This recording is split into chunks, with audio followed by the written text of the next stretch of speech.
Hi everyone, I'm Harv, Ian Harvey, founder of Collective Intelligence, and this is Stuff That Matters Now.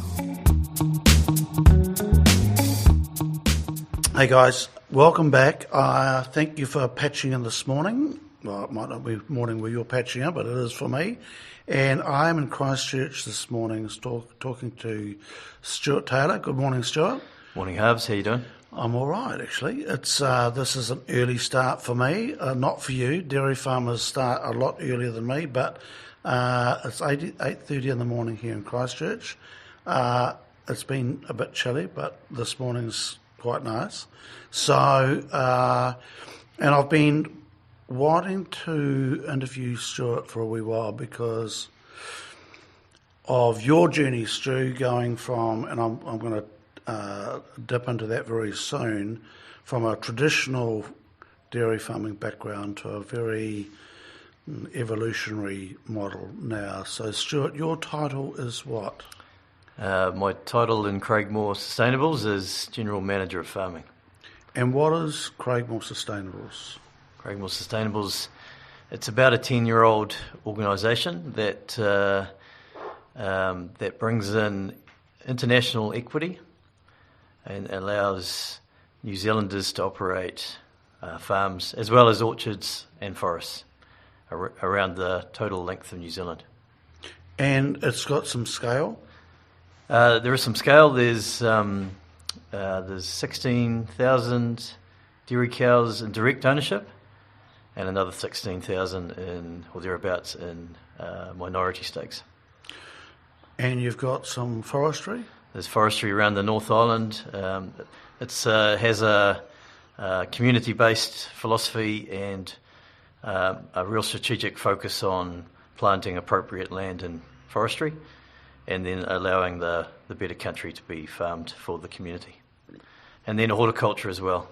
And that's spread around the North Island from Kaitaia through to the top of the South Island, and that's a combination of avocados, kiwi fruit, apples, market gardening, hops and grapes.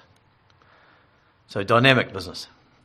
And Stuart, you and I'm, the thing that has always, I met Stuart when you were farming up in the North Island on a big dairy farm operation there, and I remember at that stage you were doing a lot of research, a lot of work around how to make the dairy industry a lot more human-centric and studying the evolution of dairy farming. Yeah, that's true. I don't know if it was just human-centric. It was the understanding that it's a biological system, part of a bigger biological system. And part of that system is making it work for people, but also making it work for animals and the greater environment, as well as financial performance. So it's that understanding that farming is a biological system, and it has to be balanced in all parts. Nice. So, Stu, let's step back, because I'm interested in your evolutionary journey, because you've written about the evolution of farming in New Zealand. Yeah. Sure. That was part of the Kellogg program. Yeah. It was more of the culture of New Zealand farming. How did we get to where we are now, and then made some suggestions around how we employ people at that point in time. So just talk us through what you learned in that process and that evolution from where we are today. Just talk us through that journey. So I'm a fifth generation farmer, and my grandfathers and great grandfathers were mixed farmers, and they came here in the last couple of hundred years from mainly Western Europe and France, British Isles, etc., yep. Germany. So initially when the second wave of immigrants came to New Zealand, they tended to operate mixed farming operations, combination dairy, cropping, etc. I grew up on a farm southwest of Whangarei. It's your classic family farm, 100 cows. On our small road of 10 k's, there was another 15 farmers. They all had 100 cows each. one 8-side shed, one bungalow house, one family. And we made a really nice community, work together. There's a real community feel. And I guess we discovered things together. And every one of those farmers was an entrepreneur in their own right, trying different things, improving things. And in the good old days, Stu, you would be still there, maybe with 150 cows or 200 cows or whatever Yeah, the family operation's still there. It's 500 cows now, with about 350 hectares dry stock attached. My mother's running it at 79 years old, so she's doing amazingly well. And going strong. Yeah. And that would have been the classic outcome that I was back on that farm as well. But my parents always encouraged me to be independent. And interesting, my mother always encouraged me to look after people in community. And my father always he also really looked after people, but he was an entrepreneur. He science-based. He'd read prolifically. He really enjoyed knowledge. Like, for example, he'd get up at 4 a.m. and read for an hour and then go out and milk the cows. He was constantly inventing things on farm and talking about systems, how to farm better, but also he taught me native trees. At one stage he got me to me and my sisters to press different native species, learn their names. So he was always teaching me that the land was part of a greater system and the farm was just part of that system. So I kind of got science from my father and passion for community from my mother. And so why are you not still up there?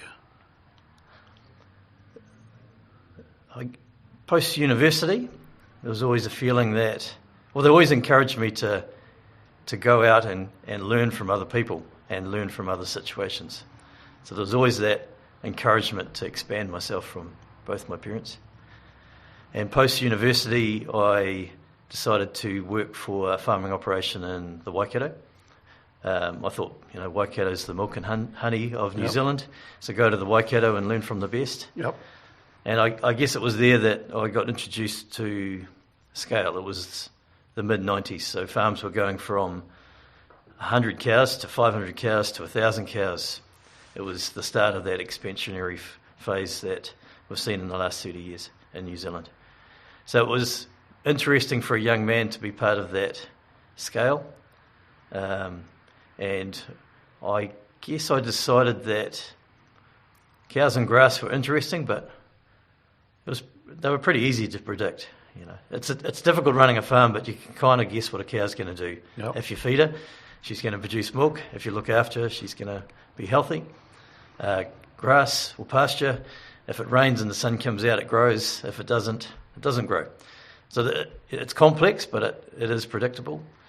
But what I discovered was the people piece was difficult and challenging and interesting. And scale brought on multiple people, and how to run a high-performance team was very interesting for me. Because, Stu, going back to your father, he would have been the sole person on the farm with kids and wife helping out? Yep. When he was share milking, before I was 7, we were on a larger farm, and I think that was the biggest farm in Northland at the time. I think it was 400 cows, something along those lines. So he did have a few people around at that stage when I was under 7. But when we bought our family farm when I was 7 years old, he was the only person working on that farm. Yep. And my mother was working on that farm too. Yep. They made an absolute business pair. Yep. And that was a common... Very common. Model. That was the model. Yep. And so what happened with this evolution? Why have we gone from that to the scale that we've got now? That's quite a complex question. Fundamentally, there was some synergies in scale. There's a couple of new technologies came in, such as rotary cowsheds, etc. But what's driven it the most is the banking industry in New Zealand, combined with passion for New Zealanders to own land and expand. So we've had this period since the 90s where coming out of the deregulation of the banking industry, where you didn't have to have principal and interest paid, you could go interest only, that drove a property market in farming. So people were buying land, the equity of that piece of land would go up. They'd use debt again to borrow more money to buy more land. That led to scale, bigger farms and then multiple farm owners. So you're getting this consolidation of farm ownership across New Zealand, based around, like I was saying, the banking industry, the deregulation of it, and just that overriding desire of New Zealanders to own land, New Zealand farmers to own land. And Stu, I remember through that time in the 90s that there were lots of dairy conversions, that farms were being bought, dry stock farms were being bought, and new bigger complex dairy units were put on there with the big rotary sheds, and 700 cows became common, 1,000 cows became more common, yes. and then that rippled from the Waikato and just rippled out. That equity flowed out throughout New Zealand, didn't it? It probably went to Southland first, and then with another technology, irrigation or pivot irrigation, then it rolled out across Canterbury. Yeah. And then in the 2000s, kind of pushed to those even more marginal areas around New Zealand. And so you go from your father and mother operating the farm to Craigmore today on your dairy operation employs how many people? About 120. About 120. Right. And so now we've got the complexity of humans. That multiplier effect is huge, isn't it? Yep, it's a complex system, and then we've got complexity of multiple people as well. Absolutely. Yep. So just on your journey, when I first met you, you were, you were an outlier from what I could see in the industry. I think so. You were, in the best possible way, in that you were really interested in this human factor, because the dairy industry has, from time to time, not had a great name for not looking after people very well. Right? That's a generalisation. But you were really interested in this human factor. What was it that flipped that switch in you? I guess it was a realisation that so if you're my father, you're one person on the farm. Other people are pretty much irrelevant. It's around how you operate. If you have two people, you're 50% of the workforce. You can pretty much cover what that other person does. When you've got two other staff, it's a little bit different, but effectively the leader or the manager or the owner on that farm can step up and cover the failings of the other two. But as soon as you get three staff, there's a change. So as soon as you're 25% of that workforce, then you need to actually manage a team and have a team operating successfully. And as soon as you get any scale past 4 people in a team, then your success is based around your ability to successfully operate a team. So it was the understanding that the limiting factor around farming is your ability to employ high-quality people and then also manage them or lead them so that they're a successful team and they work together. So you can have the best set-up farm in the country. If you don't have a good leader with a nice team operating in flow, then you're not going to be successful. Flip side, you can have a really difficult farm, and a great leader will make that farm operate successfully. So it became the understanding that the limiting factor in New Zealand agricultural dairy farming is your ability to run a high-performance team. You can systemise it to a point, but if you're operating at scale, and definitely at multi-farm scale, then you need high-performance leaders, high-performance teams. Sounds simple.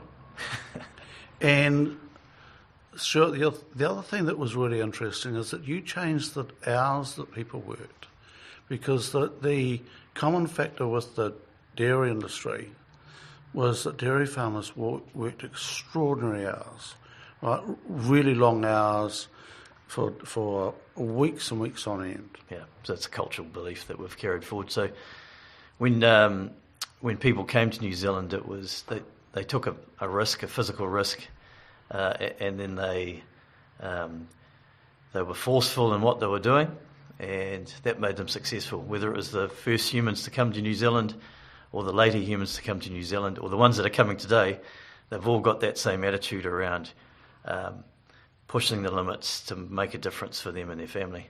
So that's ingrained in farming, and it was ingrained in my parents because they went share milking. They had the largest farm in Northland. They worked extremely long hours for about a 10-year period, and that allowed them to set up to buy their first property. So it's kind of that belief that working long hours and taking physical risk was the way to get successful. So that kind of worked right up until the mid-90s or thereabouts. When that property market had started going and you weren't on it, didn't matter how hard you were going to work, you were never going to be able to be successful around buying land. So it was the understanding that actually these people coming to work for me, making them work long hours wasn't going to make them successful. So if they're not going to be successful doing that, then I need to change, because all I was doing was destroying people.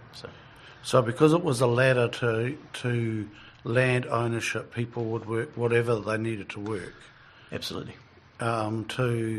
To get ahead. And so then that changes, the dynamic changes. But a lot of people didn't change that model, Stuart. They still expected often these younger people to work the same hours that they worked. Absolutely, because they believed that was the path to success. So this was 10 years ago now. Yeah. Yep. And so today on the Craigmore operation, and you have the peak times during the spring through calving and so forth, which is pretty intense. But what would the average number of hours one of your team work? So we're about 45 hours on average for the whole year, 45, 50 hours. And that's coming off, 80s and 90s that we used to do. Most of the farms are on, some of them are on 5 and 2 rosters. Most of them are 6 and 2, 6 and 3, or something along those lines. Yep. So from what I'm used to, growing up, that would be unheard of on a dairy farm. Yeah, so when I was growing up, you didn't get weekends off. Yep. But you did kind of socialise in between milking. You went to play rugby and then came back and milked. That was kind of the model. Yep. Through to maybe one weekend off a month, through to one weekend every 3 weeks, and now we're 6 and 2 or thereabouts as an average. Across the South Island, still quite traditional in Taranaki and the Waikato maybe. Just some of those more traditional farming areas are a bit slower to change. And Stu, what is it about the dairy industry that you love? It is the greatest job in the world. Being a farmer is the greatest job in the world. It's so you're outside in the environment. You're dealing with a complex system where you're constantly making decisions. You're gathering information from what you see off your property. You're making decisions. You're predicting the future. It's a beautiful place to be. You're looking after animals. You're making the animals successful. You're looking after your people. You're making people successful, and you're giving them an opportunity in life when you make the people things successful on farms, because that's kind of the point of farms, isn't it? It's so that people on the land can be successful as a community, and you're being financially successful when you get those other things right. You also understand it's part of a greater system, and a system that is part of New Zealand but also part of the world. So it's one of the best jobs in the world. It's like everything you need from a job, and it can be anything you want it to be. That's the thing that I'm seeing now, looking from outside the industry, is the sheer range of opportunities for people. Right? We just talked to Caroline Ames this morning before you turned up, and I, obviously a very smart young woman, and she has got a career in farming that maybe didn't exist 20 years ago. It might have existed, it just looked differently. It was the husband or the wife interacting with the farming community. Yep. It looks differently now. Yep. Yeah. So you can have a career now where before it was almost volunteer on the side while you were farming. Yep. Yep. Yep. Stuart, what drew you to Craigmore? I guess what I learnt when I was farming in the Wanganui, not far from you, was there's a desire from New Zealand to farm differently. And there was a separation in our community, as in New Zealand as a whole, and I could see ways to bring us back together, because we effectively want the same thing. We want a successful country based around successful farming. And when I mean successful, I mean balanced in all facets. So I kind of, whether it's right or wrong, I use David Longy's statement around agriculture as a sunset industry. Because I think at that very point there, and I might be right or wrong, but at that point there, it appeared that there was a separation in New Zealand around farming. Part of the population said, farming's over, and we're going to do something else. Farmers heard that statement and said, okay then, well, we don't believe you, but we're just going to let you do whatever you want, and we're going to carry on doing what we think's right. And then we didn't really talk until the early 2000s. We'd gone on different trajectories, we're wanting different things, and the tension we've seen in the last 15, 20 years is about realigning New Zealand. So tension, and you're talking to who? The tension between who? The tension between, this is the way we farm, we're farming successfully as we believe it, and go away, leave me alone, to it's no longer suitable to treat your animals that way, it's no longer suitable to treat your people that way, and by the way, you're polluting the atmosphere and you have to stop doing that or pay for it. So you're talking about the tension between farmers, environmentalists, maybe city people, urban people, politicians, those sort of tensions between the different groups? Yep. Yeah, absolutely.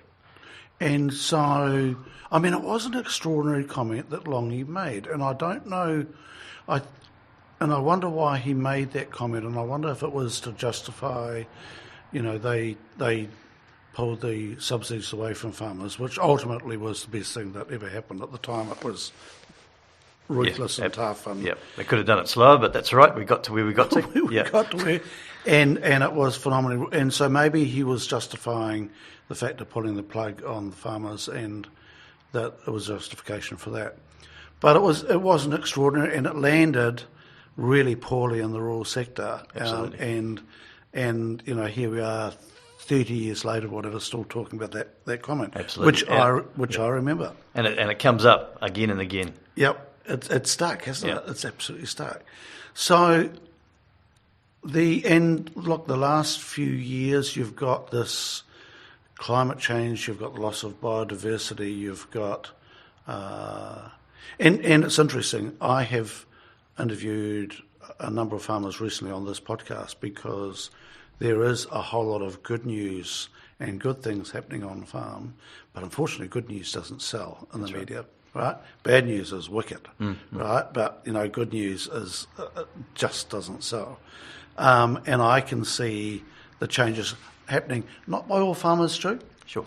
But certainly the guys at the top end, I believe I'm seeing a gap emerging that's been greater. There's always been a gap between the top farmers and the lower, right? But I think that gap is broadening.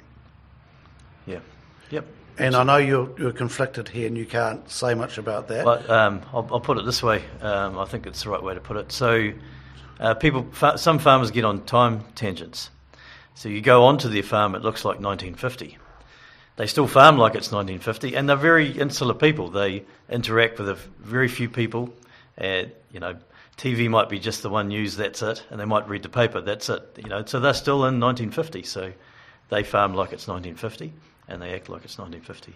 Through to people that are in the 2000s and 30s that you might be referring to. Yep. So they're forward thinking, they're already seeing what's coming. Yep. So it's about that divergence. And in the end, it's the bell curve that changes, doesn't it? The more people you get in the front of the bell curve, the people accepting change and leading change, the faster change occurs. So let's just go there. I'm really, you have, since I've known you, which is not a long time, but let's say 8, 9 years, right? Since I've known you, you have always been ahead of the curve, right? With a whole lot of stuff, to the point of people are like, what is Stuart up to now, right? Why are you like that? I guess the way I was brought up and the way I'm wired, I'm always just really curious around perfecting a biological system. And part of perfecting a biological system is, I guess you see the system on your farm, and then you see the system in your community, and then you see the system as part of New Zealand, and then you see the system as part of the world.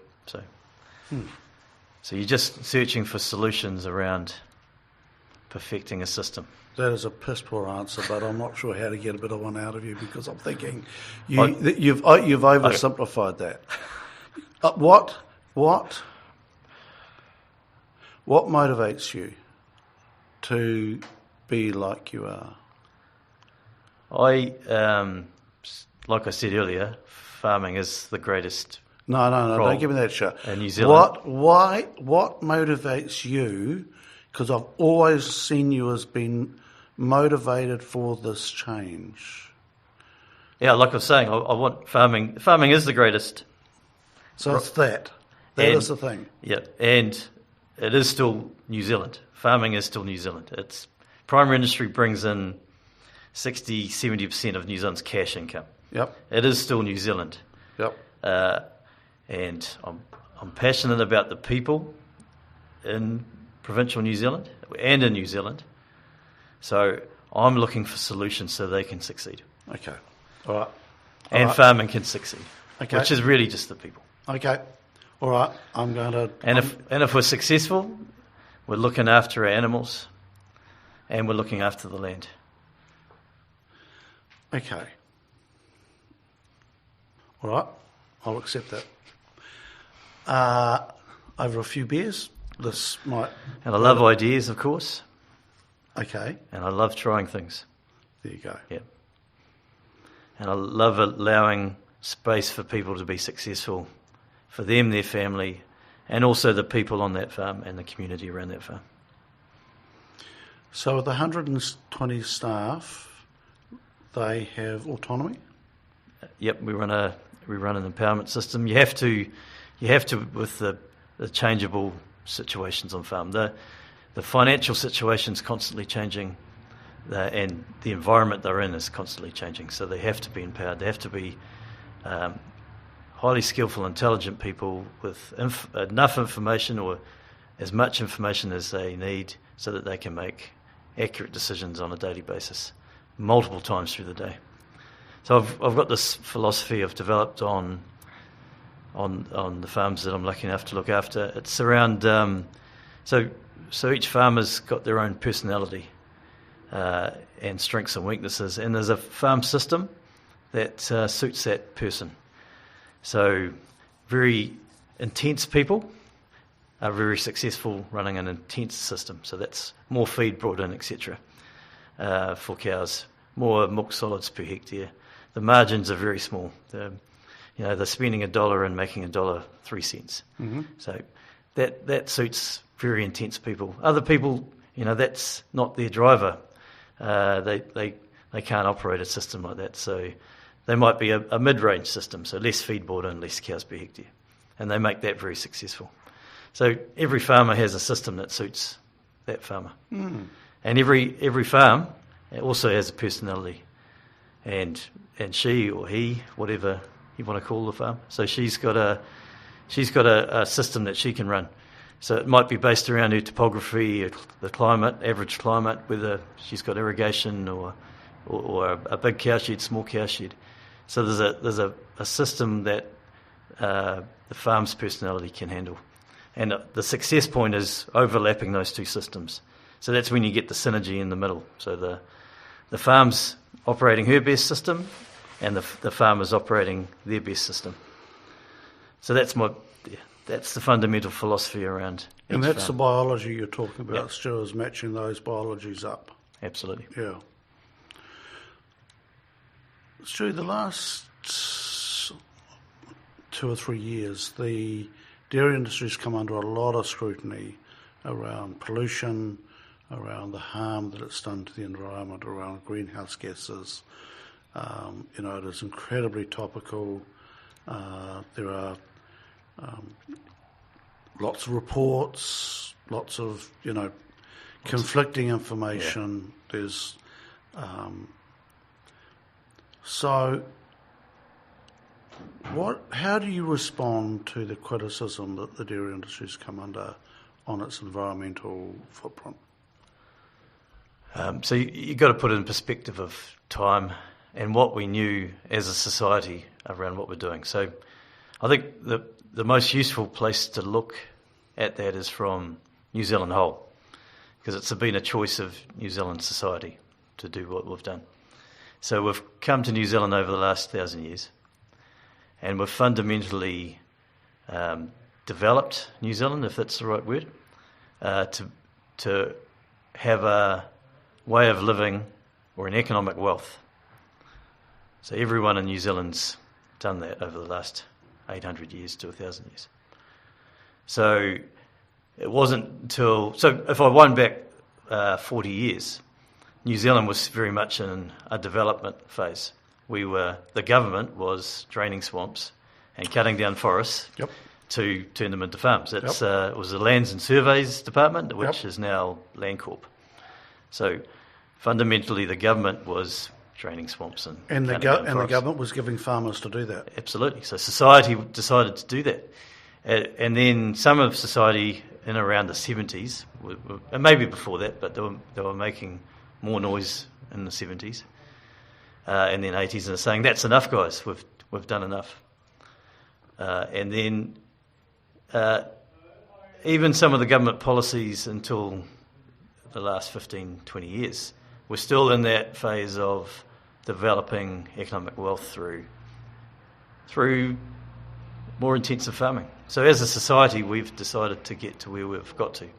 And absolutely, in the last 15 years, dairy farming has gone to places that shouldn't be dairy farming. No doubt about it. In some areas. Some areas, absolutely. Yep. Some areas, some farms should never be dairy farming. And I'm really confident that over the next 10 years, and all the models are predicting this, that some of those farms will be out of dairy and into something else. Yep. Well, it's happening right now, isn't it? So we're either going into horticulture or we're going into forestry across all of New Zealand. Yep. The farms that are not as economically viable or not viable as a dairy farming system are turning into something else. And when you talk about viable, you're talking about environmental, you're talking about the human, all those aspects. Absolutely. Yeah. Yep. So that's a really interesting point, Stu, with the society, is because the government did encourage those things and were behind a lot of those things. And then when society says, oh, we don't like that, and the government says, because farmers are very responsive to messages, always have been. Very sensitive, you mean? Yep. Yep. Sensitive, no, but they respond, farmers will respond to messages. Market or, whatever, they will respond to those things. Absolutely. Yep. They're very aware. Yes. Yep, gotcha. And so, that's a really interesting point, thinking about that they were incentivised to develop the industry, incentivised to farm intensively, numbers, production, kilos of milk fat. And they've set up their lives around that wish from New Zealand. They've put aside personal needs to fulfil that desire of New Zealand, and they've set their families and their communities up around that desire. So, and just bear in mind that this is a biological system, and it's difficult to change quickly, and it's expensive to change quickly. Not to mention just the knowledge of changing that quickly. So, it's just not useful to blame. It's the decision of New Zealand to get to the situation where we are now, and then it's the decision of New Zealand of how we move from where we are now. That's a really interesting point. So, do you believe... No, I'll change the question because I know what you're going to say. So, let's use Craigmore. Can Craigmore operate a farming system that is good for the environment, good for the people, makes money for the stakeholders, and something New Zealand can be proud of? Yes, absolutely. Might be better, can New Zealand farming do that? Well, I'm talking about Craigmore first. Can, okay. Because it's simpler and easier. Yep, so let's look at Craigmore, and then, because you've always influenced, so that's classic you, right? So you go, you've got this huge operation, but then you want to influence New Zealand. So let's just start with Craigmore. So let's just unpick Craigmore. The greenhouse gases, right, that come from a dairy operation like Craigmore, right? Yes. Tell me how that is not bad for the environment. So, bad's an interesting terminology. Okay. So let's define that first. So all human activity creates pollution. So every individual human in New Zealand, unless they're living in one of the jungles in Brazil or Papua New Guinea, creates pollution on a daily basis. So bad is a society's interpretation of what's acceptable. Yep. You can use that for animal welfare too, because there's a limit. Like, that's absolutely unacceptable around how you treat an animal. Yep. She's hurt or maimed or is killed by an individual. Distressed or whatever, right? Yep. So, and pollution is, that's absolutely unacceptable. That's destroyed. It's absolute pollution. Nothing can live in that piece of land. It's a nuclear disaster, whatever. Yep. So, and then you scale that up. There's a point where it goes from disaster to it's a subjective decision around pollution. So, at this point in time, New Zealand society is choosing, because we have the right to under our free state, to decide that. And it's a diversion of opinion, but in the middle is a decision around that's an acceptable level of nitrate in waterways, that's an acceptable level of greenhouse gases coming off an operation. So I just thought it'd be useful to put that perspective around bad. Okay. Yep. So keeping in mind it's a biological system and it takes time to change and get knowledge around a really complex system. Greenhouse gases are amazingly complex. So I have a bit of an understanding, a really basic understanding, and I'm in a role that allows me to interact with people that give me information, and I'm still not 100% confident around the understanding of greenhouse gases. So it's a complex topic for individuals to grasp. It's also very subjective because you can't see it. Like, there's nothing you can see. If there's pollution just dumped on the ground, you can see it. It's okay. Yep.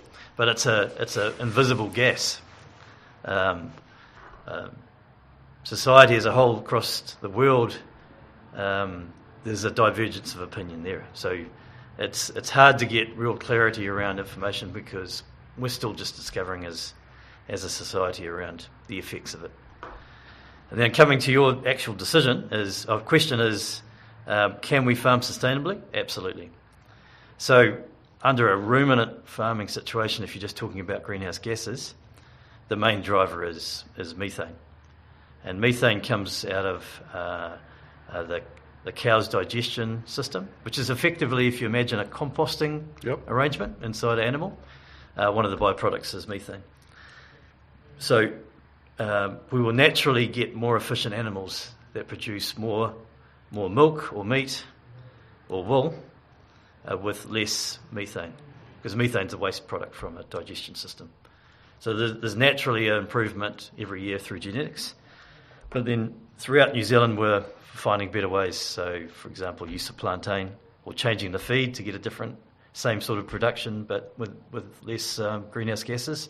And then there's also that new technology that society's working on rapidly around inoculating the rumen or feeding something like the red seaweed, for example, to substantially reduce methane coming from the animal. And there's capture systems as well. So genetically, you mentioned there, Stu, that there are programs out there selecting from cows that produce less methane. Absolutely. Yep. And we're getting better at that. So has it been a hot topic in New Zealand? Only for 5 years or thereabouts. Right. And remember, a biological system takes years to change. Yeah. Yeah. And then the other environmental aspects, Stu, that it is absolutely true that the dairy industry pushed into areas that maybe should have been stopped or regulated against, but we don't like regulation. But the pendulum is definitely swinging back, and there are systems going, actually they shouldn't be here. They're not good for the soil and all that sort of carry on. So that's happening anyway. So we're getting a better understanding of the effect of human activity in that area. Yep. And because of that understanding, we're moderating. And then I guess there's a change factor in that. Someone has to change, which is difficult. And there's also a cost for an individual and society around that change as well. Yep. Well, it's a balancing cost, isn't it? It's a financial cost versus a degenerative cost on the environment. Then we've got the nitrates, right? So where are you guys at with nitrates? On some of our farms, we're experimenting with different ways of capturing nutrients.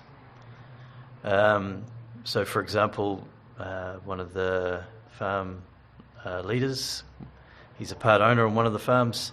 He's developed a system there where he has a composting barn. So that's, imagine a covered barn with sawdust in the bottom where the cows sleep in there throughout the day and night time. So he captures lots of the nutrients coming off the cows, the nitrate coming off the cows.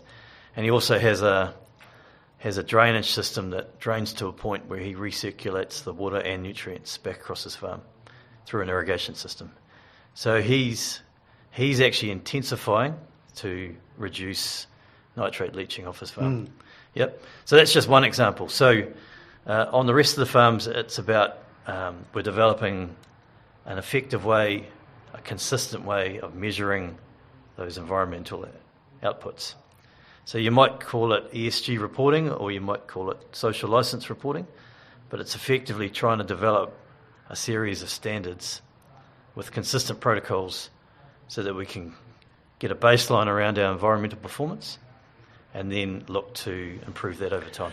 The two things you've just mentioned, right? The barn with the composting, I've seen that video, and the capturing of nutrients and recirculating, and there was a wonderful news piece of the White family up in Hawke's Bay. They're dairy farming up there, and they've put in this wetland, artificial wetland, and capturing. And so this stuff takes a lot of science, knowledge, and investment. Yes. Yep. All right. This is not simple stuff or cheap stuff. Absolutely. And so are all farmers capable of responding to this situation? Not all farmers have the ability to take that risk on that new technology or system or process. Craigmore, as a larger entity, has that ability to take the risk, and it actually has the responsibility to take that risk, because we're doing that on one farm from 20 plus farms, as opposed to you've got one farm and you have to take that massive risk on that particular farm. Right. So you've done the investment on one farm, you'll measure it and see what the what the outcomes are. Yeah, and we've got other similar, for example, the wetlands creation, the biodiversity creation, some of the nutrient treatment systems we're setting up and rolling out on particular farms. And Stuart, I think I've got this right, that some of your farms, you're operating a regenerative system? We're exploring that knowledge, absolutely, yep. And regenerative is also very difficult, because it's a nice trendy word that everyone says that's the solution for the future, but it's not really that well defined, and it has a massive variance on what that means to different people. So I'm going to push back on that, sure. and go. It's not a trendy thing, and I'm going.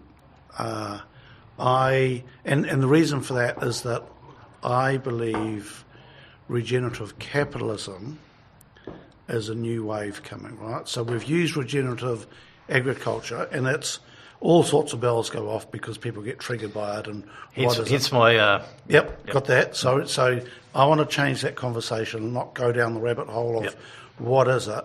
I'm really interested in this regenerative capitalism, right? Which is across all sectors, not just farming, right?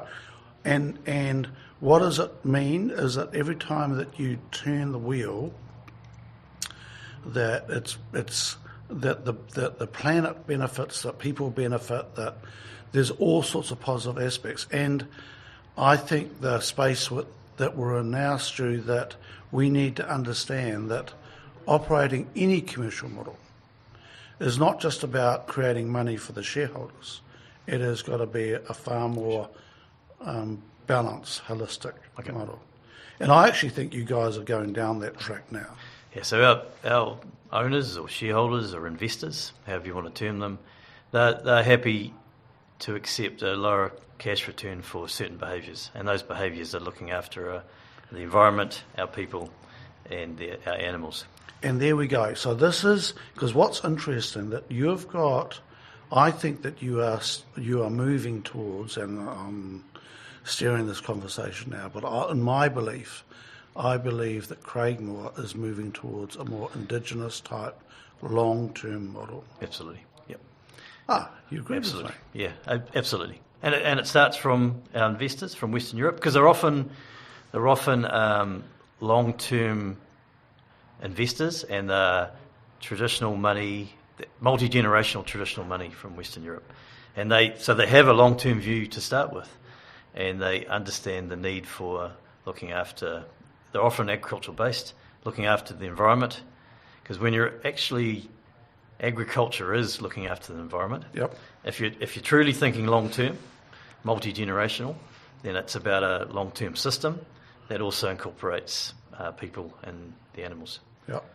So then when you think about regenerative agriculture, Stu, in my mind, and I don't want to go into the definition, but one of the things there's a number of things that I find really interesting, is that the amount of biology under the ground and the worm activity under the ground and all that carbon in the ground is a really positive thing in a well-constructed farming program. Absolutely. And so I think that from a marketing point of view back to the rest of New Zealand society, that for people to understand that when they see the animals above the ground and it's working in balance, there's a whole lot of stuff going on under the ground that's really good for the environment. And it also has to be in balance. Yeah. Yep. And man, it's complex. It is. Yep. We don't understand most of it. Yep. Absolutely complex. Yep. And I've got this new term now. Here's my new term, is this biomimicry, right? Copying nature. And so, I think this is part of this regenerative capitalism, is that we need to look to nature to help us design new models and move away from the industrial age and understand that everything we do has a ripple effect and moves through all that sort of stuff, right? Absolutely. But what I'm really interested with Craigmore is that you've got this investment from offshore, and the irony is that you are practicing Indigenous practices. Because our investors have a long-term view. So New Zealand is very young. We're still developing or redeveloping our longer-term view around land ownership. So a couple of hundred years ago, we probably had a reasonably long-term understanding of how we should be connected to land and looking after land. We're just now actually rediscovering that we need a longer-term view around how we interact with our land or our country or our biodiversity. Hey, can I bring you back to one thing I'm seeing internationally? So there's this term that I've been exposed to in the last 12 months called impact investor. Yep. So some of the people investing us only invest to get an outcome that benefits the world, the environment. So we're getting impact investing coming in. We're also getting the banks changing behaviour, and the banks are saying, oh no, to lend to you, you have to prove your environmental credentials. In fact, we'll give you a different rate, a cheaper rate, if you can prove that you're looking after your environment, your people and your animals. Because our owners and our bank and our customers also want that to happen as well. And so that's, it is the wonderful thing with pressure, right? And we do have pressure right now with the lack of biodiversity and climate change and this new era now called the Anthropocene that we're in. There is a huge amount of pressure now to do things differently, and I'm really excited by that because impact investing. This was flagged by BlackRock, which is the biggest investor in the world in the US. The guy, I think his name is the CEO's name is Guy Fink, I think, and said we are going to look at your operation. And we are going to, if you are harming the environment, you are going to be paying more interest. And in time, we're not going to invest in you. Yeah. That's the wave that's coming. Yeah. And locally in New Zealand, the regulations are changing as well. And it's our responsibility as being one of the larger entities to lean into that change and be there first and help the rest of New Zealand go with us. So, Stuart, this is a really interesting subject. So farmers generally are very independent, autonomous. They like their own independence. Yes. Right? Yep. And they've always been like that. And the family farms were wonderful at developing the country and all that sort of thing, right? But very, very independent. And then you've got the green factor tucked away in the regional councils, and this wonderful tension between farmers and regional councils and national government, right? And I went to a meeting last winter, and farmers were, was it the one before? Old age. Anyway, the farmers were really grumpy that there were these new regulations coming at them from councils and from government, right? Yes. And it was really interesting watching the behaviour at that, and there was just this battle between the two. And farmers going, leave us alone, we'll get it sorted, and whatever. And I talked to a number of farmers who I would regard at the top end of the bell curve, and they went, we're already doing it, so we're not remotely phased by this. We get it, we're fine, and then you had this other element that was just totally taken by surprise and really angry that these new, So what are your views on that relationship between government, regulation, councils, all that sort of stuff? So fundamentally what you're seeing is just change, eh? So people get resistant to change because you get a place in your life and you're happy about that and you want to keep that. So that's all they're saying. They're saying, we don't want to change. There's another part to that is, actually we don't know how to change and we're a bit scared of what's going to happen. So don't say you need to change. Say we need change, but this is how you do it, and we'll help you. So if there's one advice I could give to government regulation, and to be fair, a lot of the regional councils are there. They understand this problem this is the change that's required because of these reasons, and this is how you do it. And it's this is how you do it that doesn't get message from definitely central government, and we're going to help you. So it's not. It often comes across as you're at fault, you need to change, but the message should be, we've created this situation, this is the effect of it, this is what we do about it, and we're going to help you. If the messaging got through like that, then you'll still get the detractors, Yep. but you'll get a whole lot more support. So that comes back to the point, Stu, you're talking about with societal change, right? Absolutely. Yeah, okay. Yep. I hadn't thought about that. So just imagine you're this person, male or female, that's been operating your farm in isolation for a long period of time. You thought you were doing the best for the country. You'd signed up for whatever you'd heard in the 80s or 90s, and then all of a sudden someone said, actually, what you're doing is wrong. It's your fault. You need to change. How would you react? Yeah, well, pointing at me across the table like that, Stu, I'm going, that's not landing particularly well at all. Yeah, but if the messaging came from society, we understand the situation. This is the outcome. As a group of humans, we've decided to move. You're part of that group. So these are the things you need to do, and this is how we're going to help you. You'll get that change a lot faster. It is difficult because the obvious piece there is who's going to pay for it. Yep. Yep. And in society, New Zealand society, we're stretched for wealth. Always. Absolutely. So there's always that tension. You know what is interesting though, Stu, is that I am seeing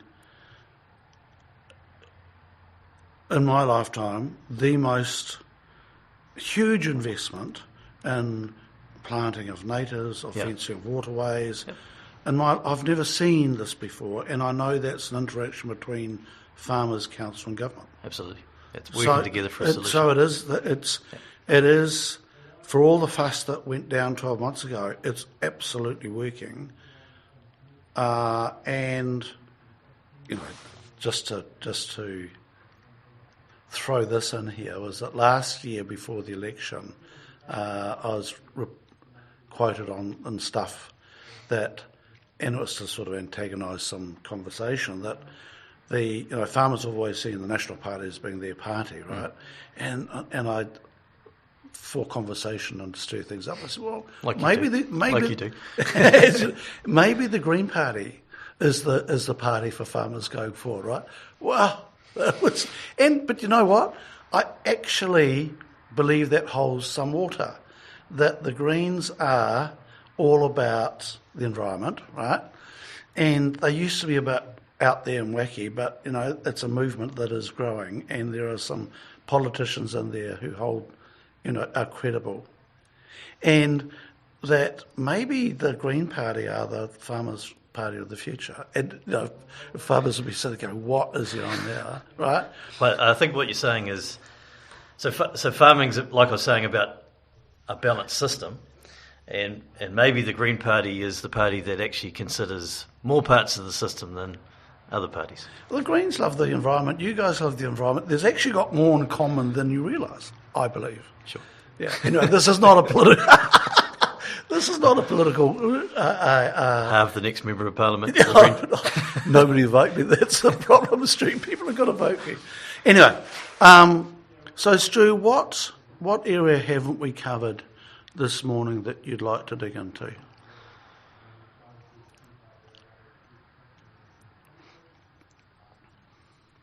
There's probably, and we've touched on it somewhat, but the economic system we've got in New Zealand around land ownership needs to evolve. So I fundamentally believe that the people and the community around that piece of land, that farm if you like, should be the benefactors of that piece of land. So there is a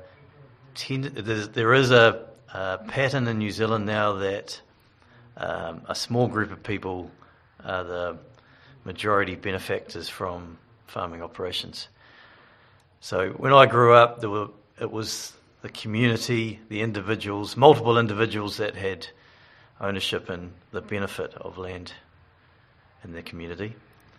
With the consolidation of farms and scale, we're getting a smaller group of people that get the benefit from land.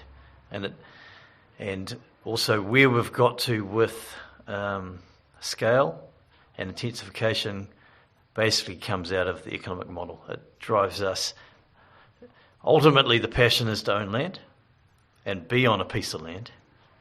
And it's the connection to that piece of land that you're looking for and the protection for you and your community and your family that piece of land offers.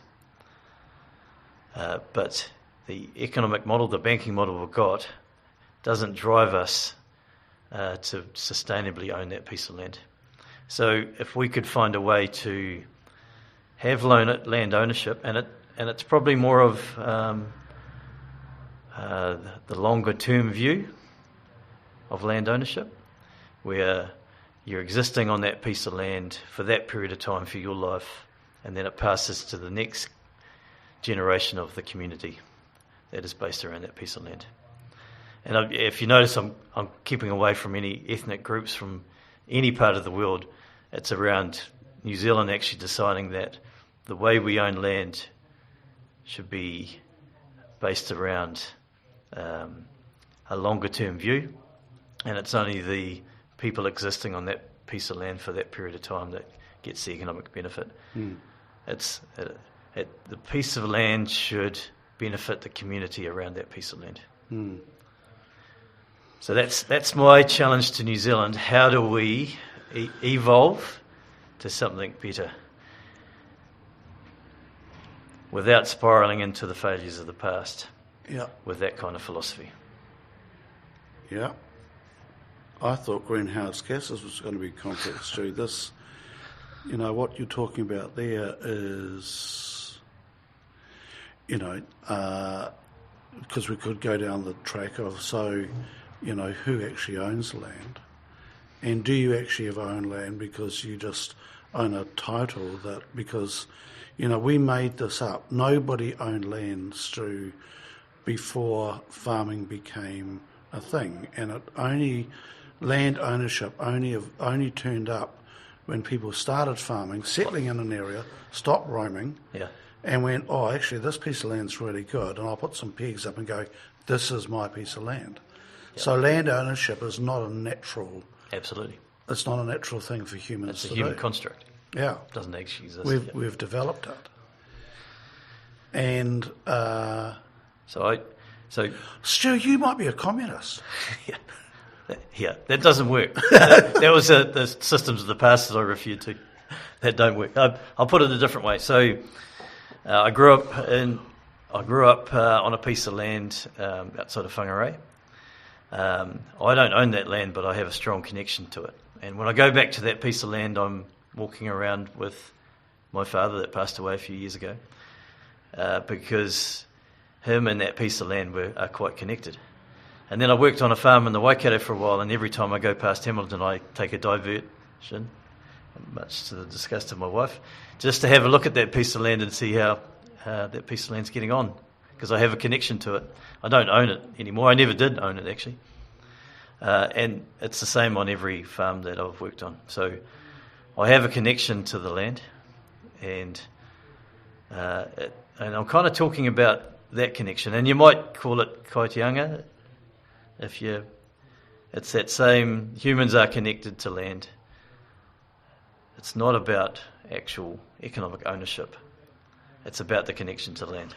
That's what drives us.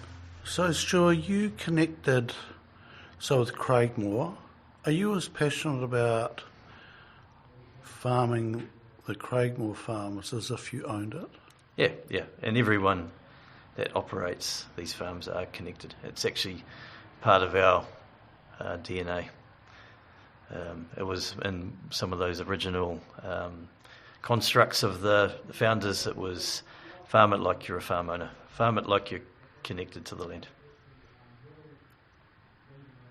That's why farmers are so passionate about their piece of land, because it's the connection to the land that drives them.